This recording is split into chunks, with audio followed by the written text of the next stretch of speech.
All right, so today we're going to dive into something pretty wild. You ever hear about the Anglo-Zanzibar War? Oh, yeah, that's the one that's like, what, less than an hour long? It's Yeah. practically a historical speed run. Yeah, it's like a war that's over before your tea finishes steeping. Seriously, it's kind of mind-boggling when you think about it. A whole war. Bam, done. So we've got a bunch of sources here to really dig into this thing. We've got the Wikipedia page, some stuff from World History Edu, even perspectives from the Jerusalem Post, Talk Diplomacy. Oh, and historic UK. Yeah, Historic UK, plus a deep dive from How Stuff Works.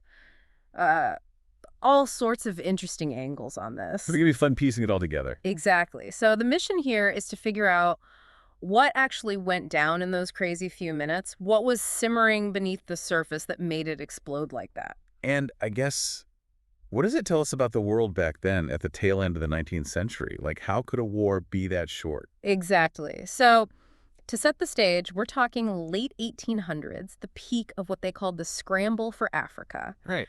European powers were going all in, carving up the continent. And Zanzibar, this island off the coast of, well, what's now Tanzania, was a pretty big deal. Prime real estate. Yeah. Spices, big spice trade. And though the Brits were trying to shut it down, there was a history of the slave trade there, too. So, strategically important. Okay, so the fuse is lit on August 25th, 1896. Sultan Hamad bin Thuwaini, he kicks the bucket. Suddenly, yeah. And from what I gathered, this guy was pretty cozy with the British. Yeah, they saw him as a solid ally, someone they could work with, someone who understood they were the big dog in the region. So his death throws a wrench in the works.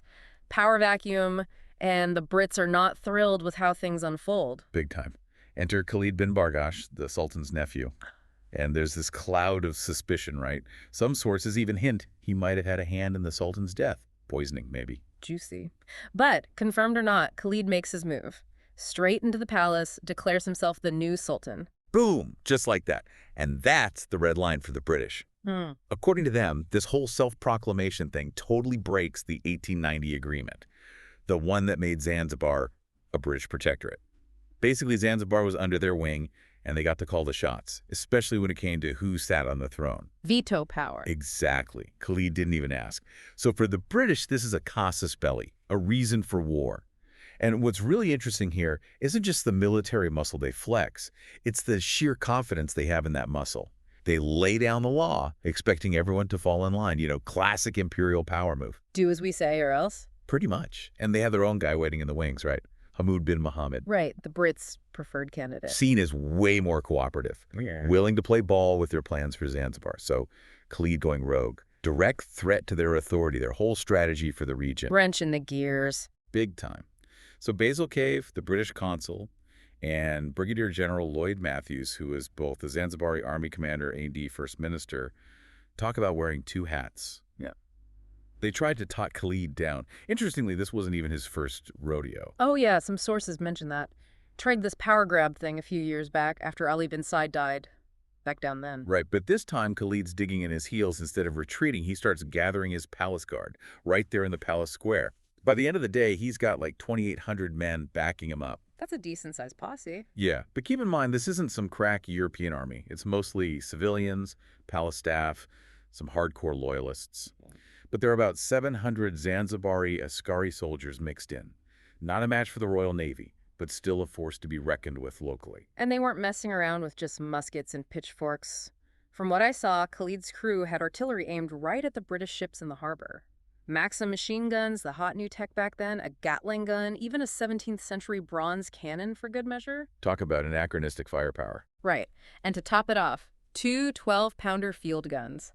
Gifts from Kaiser Wilhelm II of Germany, no less. Ooh, that's got a sting for the Brits. Yeah. Adds a whole other layer of tension, given the whole Anglo-German rivalry brewing at the time. Geopolitical shade. Absolutely. And it gets spicier. Khalid also takes over the Zanzibari Navy. Don't picture battleships, though. We're talking the HHS Glasgow, a wooden sloop that was built like a British frigate, but basically a fancy royal yacht back in '78, plus a couple smaller boats. So the Brits, Cave and Matthews, they're not just sitting there sipping tea. They start mobilizing their own forces. Roughly 900 Zanzibari Askaris under a British lieutenant Arthur Edward Harrington rakes, plus 150 sailors and Marines from HMS Philomel, a protected cruiser, and HMS Thrush, a gunboat, both already in the harbor. Ready to rumble. Yeah, they even send a small group of sailors to guard the British consulate, just in case. And as if that wasn't enough, another gunboat, HMS Sparrow, rolls in and anchors right across from the palace. Talk about a show of force. You know, some sources mention that the Brits were a bit iffy about those Askaris under rakes. Like, would they really fight against their own people? But they held it together, apparently. Well-trained, experienced. They did their duty. Professionalism under pressure. For sure. Meanwhile, Khalid, maybe realizing he needs some international backing, tries to cozy up to the U.S. consul, Richard Dorsey Mohun, tries to get him to recognize his claim to the throne.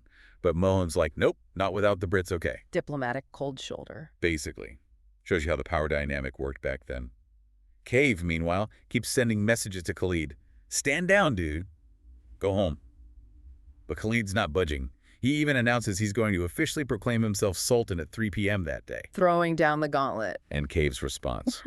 That's an act of rebellion, buddy. We don't recognize you. So, as Sultan Hamid's being laid to rest around 2:30, the tension's just building, and at 3 p.m. sharp, boom, a royal salute from the palace guns. Khalid's officially Sultan, at least in his own mind. Coronation by cannon fire. Pretty much. Cave knows things are about to go sideways. He can't just attack without permission. So he sends a telegram to Lord Salisbury's government back in London. Basically, hey, can we blow this palace up? Asking for a friend. Right. And just to be safe, he tells all the other foreign consuls in Zanzibar, don't even think about recognizing Khalid. They all agree. Khalid's becoming a diplomatic pariah. Isolated. So now we're at August 26th, the day before things really hit the fan. The British beef up their naval presence even more. HMS Raccoon, a protected cruiser, arrives, followed by the Big Daddy, HMS St. George, the flagship. With it comes Rear Admiral Harry Rawson, commander-in-chief of the whole shebang, plus more Marines and sailors. It's getting crowded in that harbor. And London finally replies to Cave's telegram. It's a green light. Lord Salisbury's government gives Cave and Rawson the go-ahead to do whatever it takes to kick Khalid out. The message is pretty blunt, but there's this little caveat. Don't do anything you can't pull off successfully. They want a clean win, no embarrassing screw-ups. Definitely. So they try talking to Khalid again, but no dice. He's not backing down. So Rear Admiral Rawson issues an ultimatum. Lower your flag, get out of the palace by 9:00 a.m. tomorrow, August 27th, or we open fire. No more messing around. Stakes are high now. Yeah. So what happens on the eve of this, war? Well, it's all about preparation. They clear the harbor of any merchant ships, get all the British women and children onto HMS St. George and a British India Steam Navigation Company ship. Basically, they're sending a clear message. This is about to get real. Batten down the hatches. Exactly. And there's this really interesting account from the U.S. consul, Mohun. He talks about this appalling silence that fell over Zanzibar that night. Usually you'd hear drums, kids crying, the usual city sounds. But that night, nothing. Just this eerie quiet. A calm before the storm. It really sets the scene. Everyone knows something big is about to happen. And the next morning, August 27th, things move fast. 8:00 a.m., an hour before the deadline, a messenger from Khalid shows up, wants to talk. But Cave's not having it. Only way to avoid this, he says, is if you do exactly what we said. No negotiation. Nope. Half an hour later, 8:30 a.m., another message from Khalid. This one's defiant. We're keeping our flag up and we don't think you'll actually shoot. Seems like he either underestimated the British or just couldn't believe they'd actually attack. Miscalculation. Big one. Kay's response is just as firm. We don't want to fire, but you better believe we will if you don't comply. Last chance saloon. 18:55 a.m. rolls around. Still no sign of surrender from the palace. Rear Admiral Rawson on HMS St. George gives the order. Prepare for action. There we go. And at 9 a.m. sharp, General Lloyd Matthews gives a signal. The British ships open fire. The Anglo-Zanzibar War has officially begun. 38 minutes of history. Yeah, it's crazy. And they don't waste any time. 9:02 a.m., HMS Raccoon, HMS Thrush, and HMS Sparrow all let loose on the palace. First shot from Thrush takes out one of the Arab 12-pounders. Boom, right out of the gate. Talk about a statement.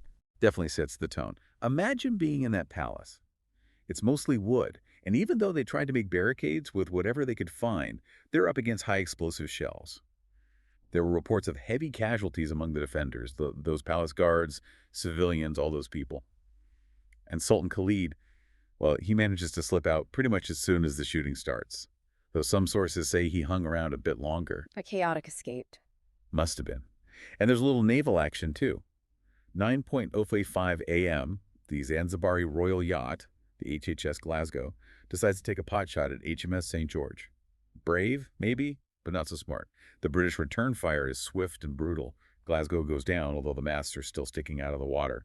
The crew, realizing they're outmatched, hoist a British flag, surrender, and get fished out of the water by British sailors. A short-lived rebellion. Definitely. And HMS Thrush stays busy, sinking a couple Zanzibari steam launches that were foolish enough to take some shots at him. There's even some fighting on land, Khalid's men exchanging fire with rakes as askaris as they move in on the palace. But it doesn't really change the outcome. The writing's on the wall. Absolutely. The bombardment itself wraps up around 9:40 a.m. By then, the palace and the harem are on fire, Zanzibari guns are silent, and their flag comes down at 9:41 a.m. Game over. And the whole thing, from the first shot to the flag coming down, lasts somewhere between 38 and 45 minutes. Most sources go with 38, cementing its place as the shortest war in history. And in that short time, the British ships fire off a crazy amount of ammo. About 500 shells, 4 of their 100 machine gun rounds, and 1,000 rifle rounds. Overkill much. Well, they wanted to make a point, and they definitely did. The Zanzibari forces take about 500 casualties, killed and wounded, a lot from the palace fire. Khalid's artillery crews are pretty much wiped out. And the British. Only one guy gets hurt, a petty officer on HMS Thrush. He's badly injured, but he pulls through. One-sided victory. For sure. But things don't calm down right away. Some sources mention looting in the Indian quarter of Zanzibar town, and sadly about 20 people are killed in the chaos. The British have to send in 150 Sikh troops from Mombasa to restore order. Sailors from HMS St. George and HMS Philomel even form a fire brigade to try and contain the palace fire. They're worried about explosives in the customs sheds, but luckily nothing blows up. Near miss. Yeah. So Sultan Khalid, along with his captain, Salah, and about 40 followers, they run to the German consulate, take refuge there, guarded by German sailors and Marines. The British surround the place, demanding Khalid be handed over. Diplomatic standoff. Right. But the German consul, Albrecht von Reichenberg, he refuses. Says there's a clause in the Anglo-German treaty that protects political refugees. Awkward. Loophole. Yep. But he eventually agrees to move Khalid to German East Africa, as long as he doesn't set foot on Zanzibari soil. On October 2nd, a German warship, SMS Siedler, shows up, and they transfer Khalid straight from the consulate garden onto the ship. He's off to Dar es Salaam, but his story doesn't end there. Nope. Fast forward to World War I, 1916. The Brits capture him during the East African campaign. He's exiled to the Seychelles, then St. Helena. Finally, they let him go back to East Africa, and he dies in Mombasa in 1927. Full circle. And back in Zanzibar, his supporters are forced to cough up 300,000 rupees in reparations. Ouch. Expensive rebellion. Definitely. And the British, they install their guy, Hamud bin Mohammed, as Sultan. He's basically a figurehead, though. The Brits are running the show now. And just a few months later, they pressure Zanzibar to abolish slavery completely, although it took a while for that to fully take effect. But silver lining, I guess. Yeah. Zanzibar town also gets a makeover after the war. The palace, the harem, the lighthouse, all gone, demolished. They turn the palace grounds into gardens and build a new palace where the harem used to be. The House of Wonder somehow survives mostly intact and becomes the British HQ. They even add a clock tower in 1897 to replace the lighthouse. And the wreck of the Glasgow sits in the harbor as a reminder until 1912 when they finally scrap it. Which roof? Kind of, yeah. And the British guys who orchestrated the whole thing, Rakes, Matthews, Cave, Rawson, they all get pats on the back and promotions, both from London and the Zanzibari government. And maybe it's not a coincidence that there weren't any more uprisings against the British for the rest of their time in charge. 67 years until Zanzibar gets independence in 1963 and then joins with Tanganyika to form Tanzania in 64. A lasting impact. So what's the takeaway from this whole incredibly short war? It's a pretty stark example of European imperialism in action, right? The scramble for Africa in a nutshell. Yeah, it shows you how decisive and brutal the British could be when they wanted to protect their interests. Didn't matter how small the opponent was, they had the power, and they weren't afraid to use it. Imbalance is just striking. This tiny island nation versus the might of the British Empire. David and Goliath, but with a really lopsided ending. And even though it was over in a flash, the war changed Zanzibar forever. No more real independence. They were under British rule, and that's that. A cautionary tale. In a way, yeah. It reminds us of the whole game of colonial rivalry, how these powers just grabbed whatever they could. It's a good reminder to think about how power dynamics work, how even a short conflict can have huge lasting consequences. Makes you think about what it really means to be independent, to control your own destiny, not just back then, but even today.